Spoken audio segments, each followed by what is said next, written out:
Ya, semangat pagi teman-teman. Hari ini kita mau bahas tentang kasus di Aek Nabara, Labuan Batu, Sumatera Utara, di mana uang dari paroki Gereja Katolik Aek Nabara digelapkan oleh oknum Bank BNI 46 Aek Nabara sebesar 28 miliar.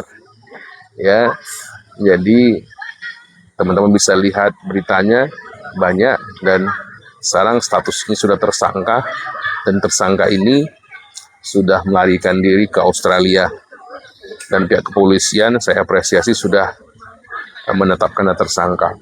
Terus bagaimana nasib uang nasabah gitu ya. Tapi jangan khawatir, undang-undang kita sudah sangat menjaga dan sudah sangat melindungi. Jadi pihak paroki walaupun tersangkanya melarikan diri, Bank BNI harus tetap bertanggung jawab terhadap perbuatan yang dilakukan oknum anggota atau karyawannya. Karena tersangka ini adalah mantan kepala kas Bank BNI Aek Nabara, jelas sekali bahwa Bank BNI harus bertanggung jawab. Kenapa? Logika hukumnya saja, logika sederhananya bahwa oknum ini bisa menipu, bisa menggelapkan karena sebagai jabatannya di Bank BNI 46.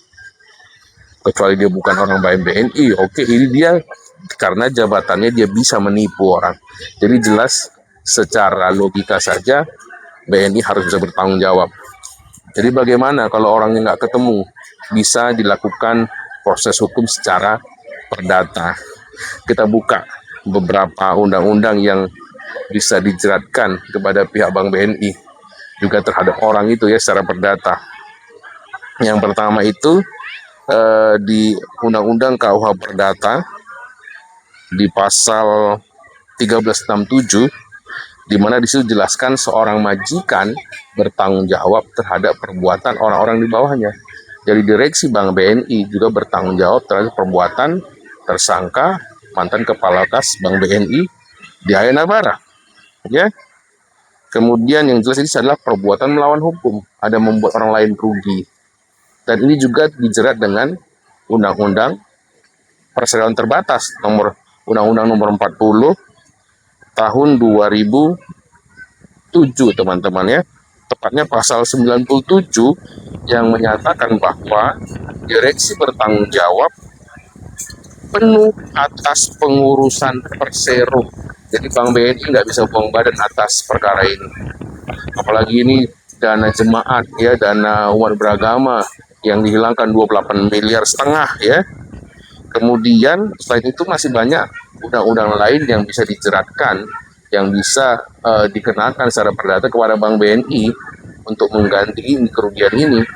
Apalagi misalnya tentang undang-undang perbankan, Undang-Undang nomor 7 tahun 1992, Junto Undang-Undang nomor 10 tahun 1998. Itu banyak sekali di mana tersangka oknum AH ini melanggar prinsip kehati-hatian ya, prudential principle ya. Kemudian apalagi dia melanggar, Bank BNI melanggar juga Undang-Undang Perlindungan Konsumen. Jelas sekali bahwa gereja paroki Aek Nabara dirugikan sebagai konsumen Bank BNI. Dan tentu satu lagi Undang-Undang OJK, peraturan OJK, di mana nasabah itu harus dijamin ya, karena pihak paroki berintikat baik untuk menyimpan uangnya di Bank BNI, ternyata itu hilang. Jadi BNI harus bertanggung jawab, tidak bisa lepas dari sini. Jadi saran saya kepada pihak paroki segera melakukan upaya hukum, tidak hanya pidana, karena pidana itu namanya ultimum remedium, upaya terakhir ya. Sebelumnya harus perdata, walau mungkin perdata prosesnya lama, tapi segera lakukan. Pidananya jalan, perdatanya juga jalan, segera dilakukan somasi dan gugatan secara perdata agar uangnya bisa diganti, karena itu pasti tujuan yang pertama, yang terutama, agar uangnya kembali ya. Saya apresiasi pihak kepolisian yang sudah tanggap, dan kita sama-sama harus hati-hati, harus jeli secara hukum. Jangan percaya, karena pasti ada banyak modus-modus penipuan-penipuan yang terjadi.